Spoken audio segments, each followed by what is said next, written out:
Dushemu.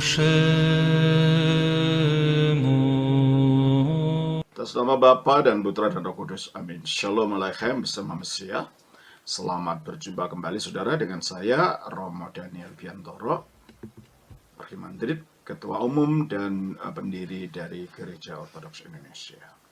Kita akan melanjutkan acara kita, yaitu menjawab pertanyaan-pertanyaan yang saudara sudah kirimkan kepada kami. Tapi sebelumnya, tolong saudara subscribe dan klik itu like-nya dan loncengnya serta share kepada teman-teman saudara. Kalau saudara ingin belajar lebih lanjut mengenai iman kerasulia ortodoks ini, saudara bisa datang mengunjungi tempat parokia kami atau cabang-cabangnya yang nanti ada di belakang itu saudara lihat dari video ini.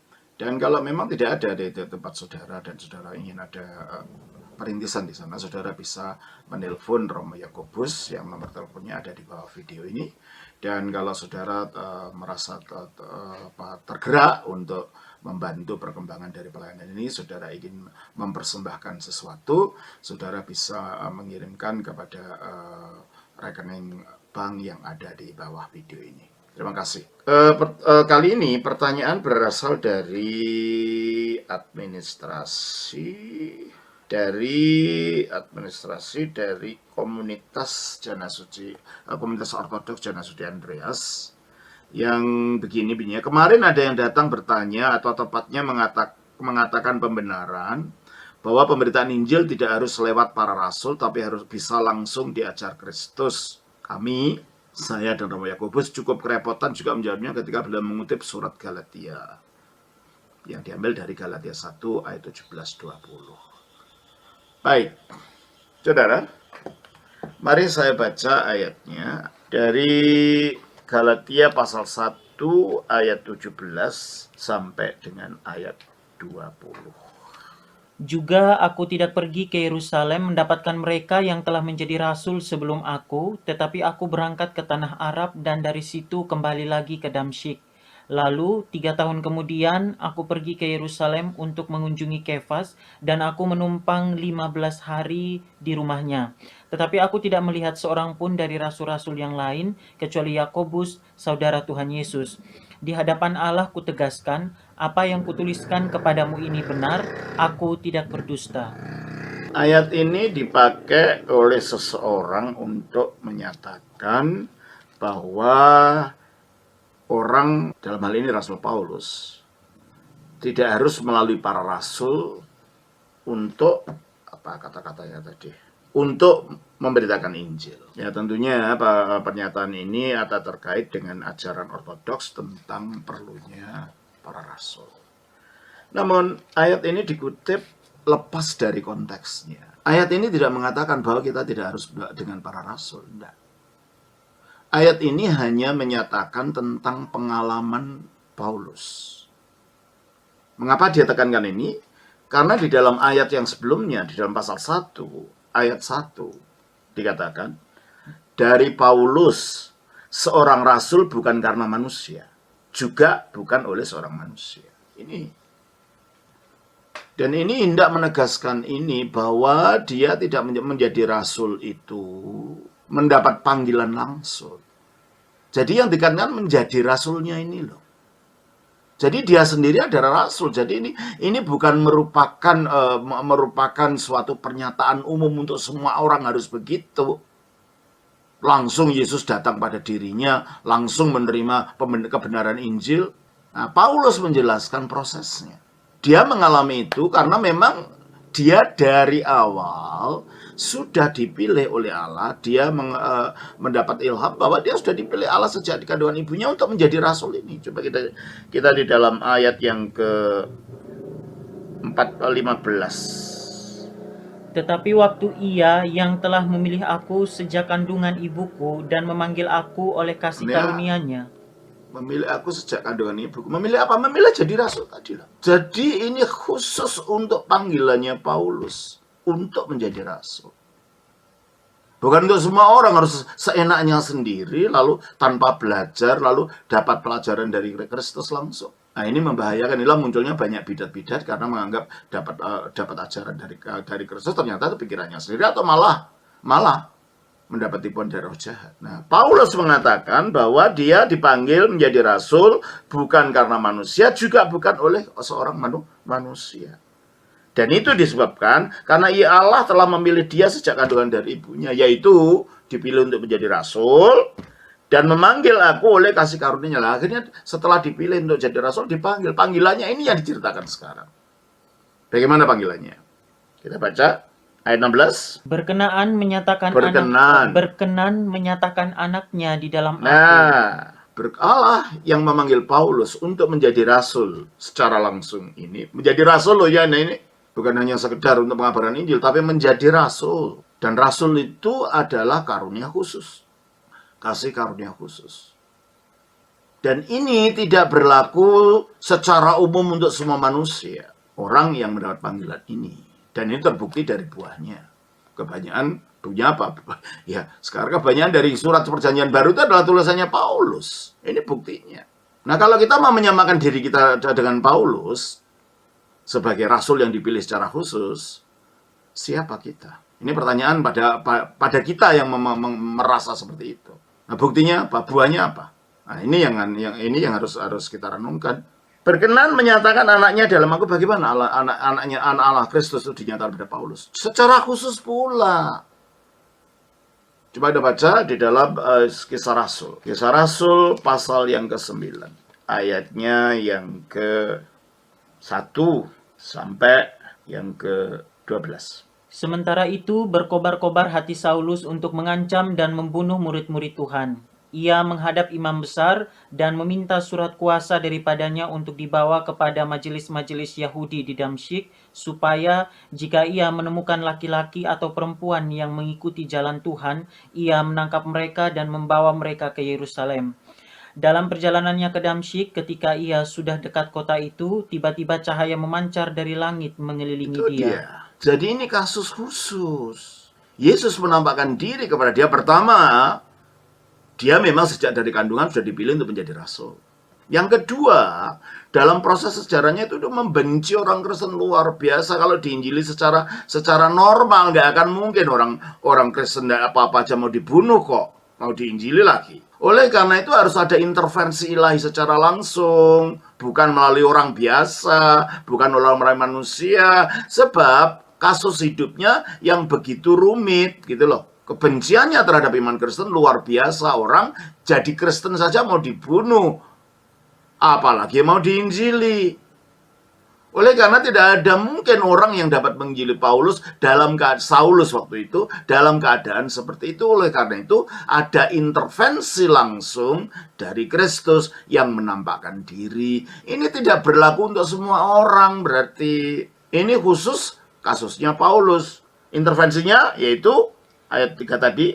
Dalam perjalanannya ke Damsyik, ketika ia sudah dekat kota itu, tiba-tiba cahaya memancar dari langit mengelilingi dia. Ia rebah ke tanah dan kedengaranlah olehnya suatu suara yang berkata kepadanya, "Saulus, Saulus, mengapakah engkau menganiaya aku?" Jawab Saulus, "Siapakah engkau, Tuhan?" Katanya, "Akulah Yesus yang kau aniaya itu." Ya, ada intervensi langsung karena situasi hidup. Apakah semua orang mengalami intervensi seperti ini? Enggak lah. Dari tokoh-tokoh Alkitab yang mengalami intervensi dalam pertobatan itu hanya Paulus. Intervensi seperti ini. Nah, kita mau menyamakan diri kita dengan dia. Mari kita lihat diri kita sendiri. Bukankah itu kesombongan? Menyamakan diri kita dengan orang yang dipilih Allah secara khusus untuk menjadi alat yang khusus. Nah, oleh karena itu, baca lagi. Teruskan. Tetapi bangunlah dan pergilah ke dalam kota, di sana akan dikatakan kepadamu apa yang harus kau perbuat. Maka termangu-mangulah teman-temannya seperjalanan, karena mereka memang mendengar suara itu, tetapi tidak melihat seorang juga pun. Saulus bangun dan berdiri, lalu membuka matanya, tetapi ia tidak dapat melihat apa-apa. Mereka harus menuntun dia masuk ke Damsyik. 3 hari lamanya ia tidak dapat melihat, dan 3 hari lamanya ia tidak makan dan minum. Di Damsyik ada seorang murid Tuhan bernama Ananias. Firman Tuhan kepadanya dalam suatu penglihatan. "Ananias," jawabnya, "Ini aku, Tuhan." Firman Tuhan, "Mari, pergilah ke jalan yang bernama Jalan Lurus, dan carilah di rumah Yudas seorang dari Tarsus yang bernama Saulus. Ia sekarang berdoa, dan dalam suatu penglihatan ia melihat bahwa seorang yang bernama Ananias masuk ke dalam dan menumpangkan tangannya ke atasnya supaya ia dapat melihat lagi." Ya. Ya, pada waktu dia bertobat mendapat intervensi, memang bukan rasul yang datang, Yesus sendiri, tapi secara khusus. Apakah kita mengalami kedatangan intervensi seperti ini yang disaksikan orang banyak? Ada sinar turun. Berapa banyak kita memang mengalami itu? Mungkin ada orang mengalami kesaksian seperti ini, tapi kan dia sendiri, orang lain tidak lihat. Jadi bersifat subjektif. Kalau ini kan dilihat oleh orang lain. Objektif gitu loh. Nah, terus, meskipun awalnya dia sendiri mendapat perintah langsung dari Tuhan, tapi Tuhan memerintahkan Ananias. Ananias siapa? Ya, murid Kristus. Berarti Paulus juga sama sekali tidak freelance terus seenaknya sendiri, tidak, dikaitkan dengan komunitas, dalam hal ini anggota gereja. Terus kita baca. Jawab Ananias, "Tuhan, dari banyak orang telah kudengar tentang orang itu, betapa banyaknya kejahatan yang dilakukannya terhadap orang-orang kudus-Mu Oh di ya, Yerusalem." kalau Paulus tidak langsung ke para rasul, dan para rasul tidak menginjili dia, ya karena dikatakan ini orang pada takut betapa jahatnya kejahatan yang dilakukan terhadap orang-orang kudus di Yerusalem, membunuh, mau menghancurkan. Oleh karena itu, ayat 14, Dan ia datang kemari dengan kuasa penuh dari imam-imam kepala untuk menangkap semua orang yang memanggil nama-Mu. mau menginjili orang kayak gini, siapa? Belum ngomong udah dipenggal lehernya. Hanya kalau ada intervensi kuasa Allah, penampakan Kristus secara khusus, orang ini dapat ditobatkan. Makanya dia mengatakan, aku tidak datang para rasul. Ya memang. Dia tidak mengatakan tidak boleh ke rasul. Tidak ada rasul, bukan. Dia sedang menceritakan pengalamannya sendiri. Pengalaman pribadi, bagaimana dia bertemu dengan Kristus itu. Tapi toh, Kristus pun mengarahkan muridnya untuk bertemu dengan Paulus. Tidak terus dia sendirian gitu, enggak. Terus? Tetapi firman Tuhan kepadanya, "Pergilah, sebab orang ini adalah alat pilihan Nah bagiku." ini. Dia alat pilihan secara khusus, dan itu terbukti kita semua sebagai orang Kristen mendapatkan ajaran yang dari Tuhan melalui Rasul Paulus. Sebab dia memang dipilih. Nah, kalau kita mau menyamakan diri kita, pengalaman Rasul Paulus kita terapkan pada diri kita, hei, siapa kita ini? Mari kita berpikir secara waras ya. Jangan asal menggunakan sesuatu untuk pembenaran, bukan untuk mencari kebenaran gitu loh. Terus? "Pergilah, sebab orang ini adalah alat pilihan bagiku untuk memberitakan namaku kepada bangsa-bangsa lain." Nah, kepada bangsa-bangsa lain. Jadi Kristus punya maksud sendiri untuk Paulus, bukan untuk kita, bukan untuk saudara dan saya. Saya punya panggilan sendiri, saudara panggilan sendiri, dan tidak akan mengalami seperti Paulus. Ini kesaksian Paulus bukan menjadi suatu landasan umum untuk semua orang harus begitu, tidak, nyatanya tidak gitu loh. Ya, makanya dia mengatakan ayat 16 tadi dari Galatia 1. "Berkenan menyatakan anaknya di dalam Ya aku, itu caranya menyatakan, yaitu tadi secara khusus. supaya aku memberitakan dia di antara bangsa-bangsa bukan Yahudi. Ya memang, betul kan? Seperti yang dikatakan Kristus. Maka sesaat pun aku tidak minta pertimbangan kepada Ya manusia." memang, matanya buta, gimana dia minta pertimbangan orang? Pertimbangan siapapun, enggak. Tapi toh Tuhan mengirim seseorang yang berasal dari komunitas kepada Paulus. Itulah Ananias. Jadi nggak ada Paulus lalu terus sendirian tanpa ada kaitannya dengan gereja. Tanpa kaitannya dengan komunitas orang percaya. Terus? "Juga aku tidak pergi ke Yerusalem mendapatkan mereka yang telah menjadi rasul Ya sebelum memang, aku." pada waktu pertanyaan nggak ke Yerusalem karena kejadian Damaskus kok. Tapi toh Ananias datang kepada dia. Terus? "Tetapi aku berangkat ke tanah Arab dan dari situ kembali lagi ke Damsyik." Ya, dia kembali ke tanah Arab ini yang tidak diceritakan secara detail oleh Lukas. Mungkin dari sesembuh itulah dia lalu pergi ke tanah Arab. Apa langsung menginjil? Belum tentu. Mungkin dia sedang merenung pengalamannya itu, menyadari siapa Yesus itu, sehingga akhirnya terbentuklah pemikirannya yang konkret, berita yang harus disampaikan kepada dunia. Sebab Yesus tidak datang lalu mengajar dia loh ya. Dia hanya melihat begitu aja. Apa penglihatan sudah cukup untuk membawa orang pengertian tentang banyak hal? Tentulah dia merenungkan. Apalagi ternyata meskipun dikatakan dia pergi ke tanah Arab, kita baca di dalam Kisah Rasul pasal yang ke-9 ini, pasal 9 14b. Saulus tinggal beberapa hari bersama-sama dengan murid-murid di Damsyik. Ya. Di Damsyik pun dia tidak sendiri, tidak freelance. Berdiam dengan beberapa murid, pastilah dia mendengar berita Injil dari mereka. Jadi yang dikatakan di dalam Galatia tadi, dia mencetak kesaksian tentang yang dialami, tapi bukan kejadiannya dia bertemu dengan yang lain. Terus Ketika itu juga ia memberitakan Yesus di rumah-rumah ibadat dan mengatakan bahwa Yesus adalah anak Allah. Karena penglihatannya itu, nggak mungkin manusia biasa bisa menampakkan diri dalam wujud terang bersinar seperti itu. Maka dia mengatakan dia anak Allah. Apakah dia sudah mengetahui semuanya? Orang yang baru bertobat, bersaksi, bisa saja bersaksi. Tapi kan pemahaman teologinya itu akan berkembang. Pemahamannya tentang iman akan berkembang. Terus? Semua orang yang mendengar hal itu heran dan berkata, "Bukankah dia ini yang di Yerusalem mau membinasakan barang siapa yang memanggil nama Yesus ini? Dan bukankah ia datang ke sini dengan maksud untuk menangkap dan membawa mereka ke hadapan imam-imam kepala?" Ya. Orang pada takut dengan Paulus waktu itu. Hanya satu orang yang tidak takut, Barnabas. Meskipun dia bukan salah satu dari Rasul 12, dia dari kelompok para rasul ini. Dia akhirnya itu 27. Tetapi Barnabas menerima dia Ya, terus? dan membawanya kepada rasul-rasul. Nah itu dia. Nggak pernah dalam ajaran dalam Alkitab dari Pak Prestel Gereja Purba itu lalu orang freelance itu. Paulus sudah bertobat juga ke rasul-rasul. Ya. Dan menceritakan kepada mereka bagaimana Saulus melihat Tuhan di tengah jalan dan bahwa Tuhan berbicara dengan dia dan bagaimana keberaniannya mengajar di Damsyik dalam nama Yesus. Terus?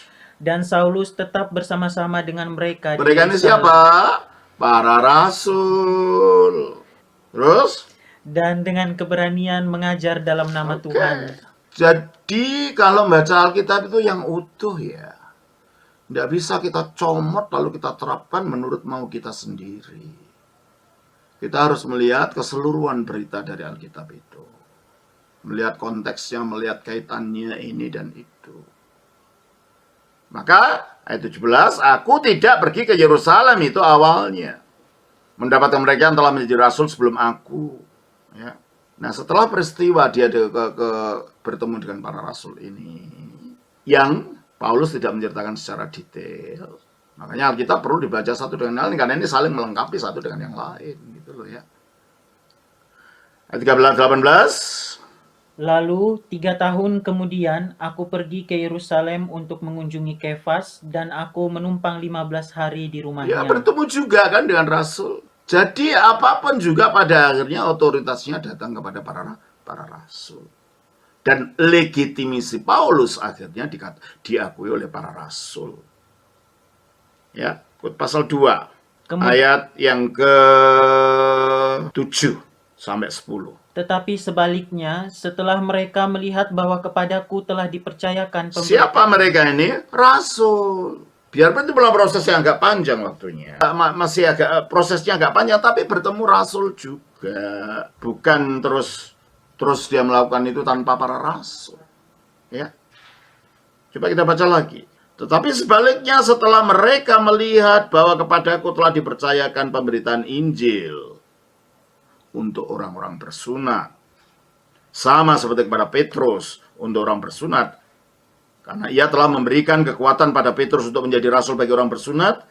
Ia juga yang telah memberikan kekuatan kepadaku untuk orang tidak bersunat. Dan setelah melihat kasih karunia yang dikarenakan padaku, maka Yakobus, Kefas, dan Yohanes yang dipandang sebagai soko guru jemaat berjabat tangan dengan aku. Kalau dalam misal namanya beat ya, mengambil sumpah setia, berjabat tangan, menyetujui kita kerjasama kalau kita bersama. Berarti Paulus diakui legitimasinya oleh para rasul, meskipun awalnya bukan di Injil Rasul. Awalnya memang iya, tapi dalam prosesnya dia bersama dengan rasul, dia tidak sendiri ya. Terus ayat yang ke-9 tadi. Dan setelah melihat kasih karunia yang dianugerahkan kepadaku, maka Yakobus, Kefas, dan Yohanes yang dipandang sebagai soko guru jemaat berjabat tangan dengan aku dan dengan Barnabas sebagai tanda persekutuan, supaya kami pergi kepada orang-orang yang tidak bersunat dan mereka kepada orang-orang yang Akhirnya ada bersunat. pembagian tugas. Paulus kepada orang-orang non-Yahudi, Kefas yaitu Petrus kepada orang-orang Yahudi. Tapi perginya ke orang-orang non-Yahudi itu bukan terus pergi semaunya sendiri sebagai penginjil freelance, tidak. Itu pun melalui komunitas.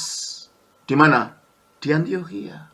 Nah, mari kita lihat bagaimana sejarahnya di Antiokhia ini, gereja di Antiokhia ini.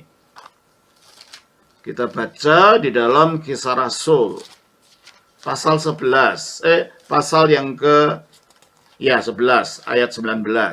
Sementara itu banyak saudara-saudara yang telah tersebar karena penganiayaan yang timbul sesudah Stefanus dihukum mati.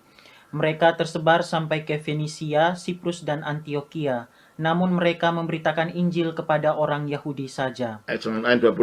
Akan tetapi di antara mereka ada beberapa orang Siprus dan orang Kirene yang tiba di Antiokhia dan berkata-kata juga kepada orang-orang Yunani dan memberitakan Injil bahwa Yesus adalah Tuhan. Terus? Dan tangan Tuhan menyertai mereka dan sejumlah besar orang menjadi percaya dan berbalik kepada Tuhan. Oke, banyak orang percaya, terbentuk gereja di Antiokhia. Terus? Maka sampailah kabar tentang mereka itu kepada jemaat di Yerusalem, lalu jemaat itu mengutus Barnabas ke Antiokhia. Nah, jemaat yang dipimpin para rasul di Yerusalem akhirnya mengutus Barnabas. Barnabas berarti utusan para rasul ke gereja di Antiokhia. Akhirnya Barnabas ini, ayat 25. Lalu pergilah Barnabas ke Tarsus untuk mencari Saulus. Dan setelah bertemu dengan dia, ia membawanya ke Antiokhia. Berarti kalau gitu Paulus akhirnya dicari oleh utusannya para rasul. Dalam hal ini Barnabas dibawa ke Antiokhia, melayani di sana bersama Barnabas. Ayat 26. Mereka tinggal bersama-sama dengan jemaat itu 1 tahun lamanya. 1 tahun lamanya mengajar bersama rasul. Ya, nama ini Barnabas. Terus? Sambil mengajar banyak orang. Di Antiokhia lah murid-murid itu untuk pertama kalinya disebut Kristen. Berarti Paulus dan Barnabas di Antiokhia. Apa yang terjadi setelah di Antiokhia? Pasal 13 ayat 1. Pada ayat 1 sampai dengan ayat 2. Pada waktu itu dalam jemaat di Antiokhia ada beberapa nabi dan pengajar. Nabi di sini bukan nabi dalam pengertian pemberita yang menubuatkan Mesias, yang mempersiapkan kedatangan Mesias. Ini nabi dalam gereja. Karunia nabi dalam gereja harus dibedakan ya. Kalau nabi yang memberitakan Mesias dalam mata rantai kenabian perjanjian lama sudah selesai pada zaman Yohanes Pembaptis. Selesai itu. Coba kita baca dalam Matius pasal yang ke-12. 11-nya ayat 12. Sejak tampilnya Yohanes Pembaptis hingga sekarang, kerajaan surga diserong dan orang yang menyerongnya mencoba menguasainya. Sebab semua nabi dan kitab Taurat bernubuat hingga tampilnya Yohanes. Jadi tampilnya Yohanes, bangsa nabi sudah selesai. Jadi kalau ada nabi dalam perjanjian baru, bukan nabi dalam model itu. Itu nabi pemberita dan pemersiap datangnya Mesias. Nabi-nabi dalam perjanjian baru adalah nabi dalam gereja, karunia kenabian. Ya, dalam gereja. Karena nabi terakhir adalah Yesus. Ya, di dalam Ibrani pasal 1 ayat 1 dan 2. Setelah pada zaman dahulu Allah berulang kali dan dalam pelbagai cara berbicara kepada nenek moyang jadi zaman dulu Allah berbicara melalui para nabi. Terus dengan perantaraan nabi-nabi, maka pada zaman akhir ini pada zaman akhir Ia telah berbicara kepada kita dengan perantaraan Berarti anaknya. anaknya ini yang mengakhiri semua kenabian, sebab dia adalah wahyu yang pamungkas. Jadi kalau ada kata nabi di sini, kita harus mengerti maksudnya, bukan nabi dalam pengertian yang dimaksud sebagai pemersiap datanya Mesias, yang membuatkan Mesias. Dia adalah nabinya Mesias di dalam gereja. Baik, kita baca langsung lagi di dalam Kisah Rasul 13 ini. Pada waktu itu dalam jemaat di Antioquia ada beberapa nabi dan pengajar, yaitu Barnabas dan Simeon yang disebut Niger, dan Maksudnya orang negro ya. Jadi dari zaman itu sudah ada orang negro di gereja. Orang dari Afrika. dan Lukius seorang Kirene, dan Menahem yang diasuh bersama dengan raja wilayah Herodes, dan Saulus. Pada suatu hari ketika mereka beribadah kepada Tuhan dan berpuasa, berkatalah Roh Kudus, "Khususkanlah Barnabas dan Saulus bagiku untuk tugas yang telah kutentukan bagi mereka." Nah, Roh Kudus melalui gereja, orang-orang dalam gereja, memilih Paulus dan Barnabas. Ayat 4. Oleh karena disuruh Roh Kudus, Barnabas dan Saulus berangkat ke Seleukia, dan dari situ mereka Nah, berlayar ke inilah Siprus. perjalanan penginjilan Paulus yang pertama, diutus gereja, bukan freelance. Ini pengabaran Injil yang pertama. Terus setelah selesai ya tugasnya itu, kita lihat di dalam ayat yang ke-24 pasal 14 sampai ayat 28. Mereka menjelajah seluruh Pisidia dan tiba di Pamfilia. Siapa mereka ini? Barnabas dan Saulus yang diutus pergi oleh Roh Kudus melalui gereja tadi. Di situ mereka memberitakan firman di Perga, lalu pergi ke Atalia di pantai. Dari situ berlayarlah mereka ke Antioquia.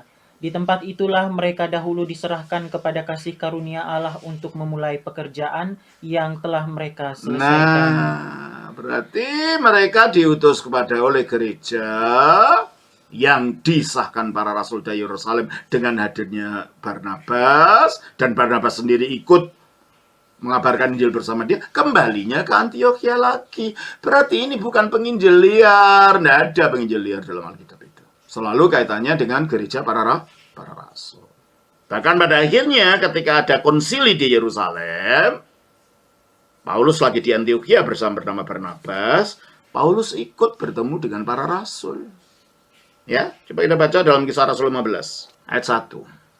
Beberapa orang datang dari Yudea ke Antioquia Maksudnya orang-orang Yahudi, mantan Farisi, datang ke Antioquia di mana gereja baru didirikan kan, terus dan mengajarkan kepada saudara-saudara di situ, "Jikalau kamu tidak disunat menurut adat istiadat yang diwariskan oleh Musa, kamu tidak dapat diselamatkan." Terus? Tetapi Paulus dan Barnabas dengan keras melawan dan membantah pendapat mereka itu. Karena mereka gurunya. Maka Paulus dan Barnabas.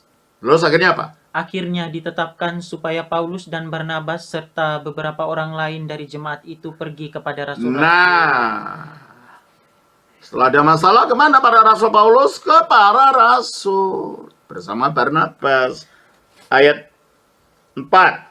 Setibanya di Yerusalem, mereka ini siapa? Ya Paulus dan Barnabas tadi.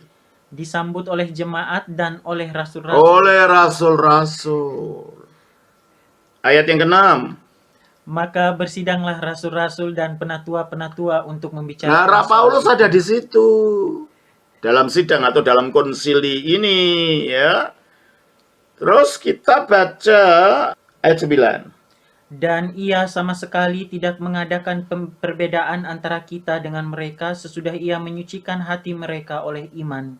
Kalau demikian, mengapa kamu mau mencobai Allah dengan meletakkan pada tengkuk murid-murid itu suatu kuk yang tidak dapat dipikul, baik oleh nenek moyang kita maupun oleh kita sendiri? Nah, pertama Petrus berbicara dulu, karena dia pimpinan para rasul.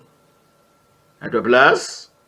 Maka diamlah seluruh umat itu, lalu mereka mendengarkan Paulus dan Nah, Barnabas. Paulus juga dengan para rasul di situ, ikut dalam konsili. Ayat 13. Setelah Paulus dan Barnabas selesai berbicara, berkatalah Yakobus. Ya, udah. Kadang Pak Yakobus waktu itu menjadi uskup di Yerusalem. Jadi jangan dipikir Paulus itu tidak ada kaitannya dengan rasul. Makanya kalau baca Alkitab jangan satu ayat terus ditafsirkan semaunya sendiri. Lihat dalam konteks keseluruhan pesan dari seluruh kitab suci. Makanya banyak orang mempunyai pendapat aneh-aneh karena tidak melihatkan konteksnya dari keseluruhan ajaran kitab suci. Ya, ini adalah perjalanan penginjilan yang pertama. 35. Paulus dan Barnabas tinggal beberapa lama di Ya, Antiokhia. setelah kembali dari Yerusalem. Tetap dengan para rasul, dengan Barnabas di Yerusalem. Terus akhirnya mereka mengadakan penginjilan yang kedua, ayat 37. Barnabas ingin membawa juga Yohanes yang disebut Markus. Nah, di mana ini? Di Antiokhia tadi. Dikirim dari Antiokhia, kembali ke Antiokhia, lalu ke Yerusalem itu ikut konsili, kembali ke Antiokhia, pergi dari Antiokhia untuk menginjil. Oke? Tetapi Paulus dengan tegas berkata bahwa tidak baik membawa serta orang yang telah meninggalkan mereka di Pamfilia dan tidak mau turut bekerja bersama-sama dengan mereka. Terus kita langsung aja mengenai Paulusnya saja dulu, ayat 40. Tetapi Paulus memilih Silas dan sesudah diserahkan oleh saudara-saudara itu kepada kasih karunia Tuhan, berangkatlah ia mengelilingi Syria dan Kilikia sambil meneguhkan jemaat-jemaat. Inilah perjalanan Paulus penginjilannya yang kedua. Dari Antiokhia juga. Dengan otoritas gereja. Ya kan? Pergi. Akhirnya sampai kemana-mana ya. Sampai kembali lagi ke Antiokhia. Coba kita lihat. Pasal 18. Ayatnya yang ke-18. Paulus tinggal beberapa hari lagi di Korintus. Lalu ia minta diri kepada saudara-saudara di situ dan berlayar ke Syria sesudah ia mencukur rambutnya di Kengkrea karena ia telah bernazar. Priscilla dan Aquila menyertai dia. Terus Lalu sampailah mereka di Efesus. Paulus meninggalkan Priscilla dan Aquila di situ. Ia sendiri masuk ke rumah ibadat dan berbicara dengan orang-orang Yahudi. Mereka minta kepadanya untuk tinggal lebih lama di situ, tetapi ia tidak mengabulkannya. Ia minta diri dan berkata, "Aku akan kembali kepada kamu jika Allah menghendakinya." Lalu bertolaklah ia dari Efesus. Ia sampai di Kaisarea dan setelah naik ke darat dan memberi salam kepada jemaat, ia berangkat ke Antiokhia lagi. Paulus bukan penginjil freelance. Dia berangkat atas nama yang mengutus. Yang mengutus adalah gereja Antiokhia. Penginjilan pertamanya ke wilayah-wilayah di daerah Turki sebelah barat itu. Kembali lagi ke Antiokhia. Lalu ikut ke Yerusalem bertemu Rasul juga. Sekarang berangkat lagi. Ya, akhirnya kembali ke Antiokhia lagi. Dia bukan penginjil freelance, dia bukan penginjil yang mengangkat dirinya sendiri. Kalau dia mengatakan Rasul bukan dari manusia, ya karena pengalamannya begitu. Tapi bukan akhirnya dia terus menjadi freelance tanpa ada kaitannya dengan Rasul. Enggak. Ya. Terus, akhirnya dia pergi. Ayat 23. Setelah beberapa hari lamanya ia tinggal di situ. Di mana? Di Antiokhia. Ia berangkat pula lalu menjelajahi seluruh tanah Galatia dan Frigia. Ini Turki agak sebelah timur. Tadinya sebelah barat. Ya, jadi kekristenan memang asalnya dari dunia timur Asia, baru kemudian ke barat. Paulus menginjilnya di sebelah timur ini, ya. Dia kemana? Ke Galatia. Terus seluruh tanah Galatia dan Frigia nah, untuk sudah akhirnya dia pergi ke Yerusalem juga dari sana. Untuk bertemu siapa? Bertemu pimpinan rasul, pimpinan gereja di Yerusalem waktu itu. Pasal 21 ayat 17. Ayat yang ke-15 lah. Sesudah beberapa hari lamanya tinggal di Kaisarea. Ya, dari Galatia, Frigia tadi lalu ke Kaisarea yang dekat di Palestina juga. Terus berkemaslah kami lalu berangkat ke Yerusalem. Nah, kata kami itu menunjukkan penulisnya ikut dalam sejarah ini, saksi mata. Dalam hal ini Lukas. Jadi kisah Rasul ini bukan dongeng. Ini peristiwa sejarah yang penulisnya menjadi saksi mata. Terus berkemaslah kami lalu berangkat ke Yerusalem. Bersama-sama dengan kami turut juga beberapa murid dari Kaisarea. Mereka membawa kami ke rumah seorang yang bernama Manason. Ia dari Siprus dan sudah lama menjadi murid. Kami akan menumpang di rumahnya. ya, terus Ketika kami tiba di Yerusalem, semua saudara menyambut kami dengan suka maksudnya hati. siapa? Orang-orang Kristen yang di Yerusalem. Siapa yang mimpin mereka? Para rasul. Hanya pada saat ini Petrus sudah pindah ke Antiokhia menjadi pimpinan di Antiokhia pada saat ini, pada peristiwa yang dikisahkan ini. Siapa yang menjadi pimpinan? Yakobus, saudara Tuhan Yesus. Ayat 17. Ketika kami tiba di Yerusalem, semua saudara menyambut kami dengan suka hati. Pada keesokan harinya, pergilah Paulus bersama-sama dengan kami mengunjungi Yakobus. Semua penatua telah hadir di situ. Nah, penatua di sini adalah para presbiter. Berarti kalau gitu Paulus juga bertemu dengan para rasul, dengan Petrus, dengan Yakobus. Dia tidak pernah menjadi penginjil freelance. Dia menjadi penginjil atas nama gereja Antiokhia, diutus oleh gereja Antiokhia, akhirnya dilegitimasi oleh para rasul, Yakobus, Kefas, dan Yohanes, dan akhirnya ketika ke Yerusalem pun bertemunya dengan Yakobus. Bahkan karena dia bukan saksi mata tentang kematian dan kelahiran, kebangkitan dan penguburan Yesus, dia mendapatkan berita ini dari rasul juga. Kita baca 1 Korintus 15 ayat 3 dan 4. Sebab yang sangat penting telah kusampaikan kepadamu. Yang sangat penting aku telah sampaikan kepadamu, yaitu apa yang telah kuterima. Nah, apa yang telah kuterima, diterima dari mana? Ya dari orang yang sebelum dia. Siapa yang diketemu? Ya para rasul. Apa yang diterima? Yaitu apa yang telah kuterima sendiri, ialah bahwa Kristus telah mati karena dosa-dosa kita sesuai dengan kitab suci, dan bahwa ia telah dikuburkan, dan bahwa ia telah dibangkitkan pada hari yang ketiga sesuai dengan kitab suci. Berarti pemahamannya tentang Injil pun tidak lepas daripada informasi yang didapat dari para rasul. Legitimasinya sebagai pemberita Injil pun tidak lepas dari legitimasi yang diterima oleh pimpinan para rasul, Yohanes, Kefas, dan Yakobus. Keberangkatannya untuk menginjil pun tidak lepas daripada persetujuan gereja Antiokhia yang sudah dilegitimasi para rasul dengan kunjungan Barnabas ke situ. Jadi kalau dikatakan Paulus tidak bawa usaha para rasul, Paulus yang mana yang Anda maksud? Kalau Paulusnya Alkitab, jelas sekali dia terkait dengan para rasul. Dan kita tidak bisa menggunakan Galatia pasal berapa tadi? Pasal 1 ayat 17-20. Kita terapkan pada diri kita. Tidak, itu Paulus memberi kesaksian tentang bagaimana dia dipanggil. Dan itu bukan menjadi prinsip yang diterapkan pada setiap orang, bukan. Nah, inilah bahayanya kalau kita tidak mengerti keseluruhan daripada ajaran kitab suci. Kita kutip sana, kitab sini. Banyak kan orang melakukan gitu. Apologet yang menyerang Kristen biasanya begitu. Dikutip sendiri, ditafsirkan dengan maunya sendiri, dan akhirnya muncul teori-teori yang aneh. Jadi jelasnya menurut Alkitab, Paulus tidak pernah menjadi penginjil freelance. Segala sesuatu dilakukannya dalam kaitannya dengan hubungannya dengan para rasul dan legitimasi yang diterima dari gereja dan para rasul. Tuhan berkati. Atas nama Bapa dan Putra dan Roh Kudus. Amin.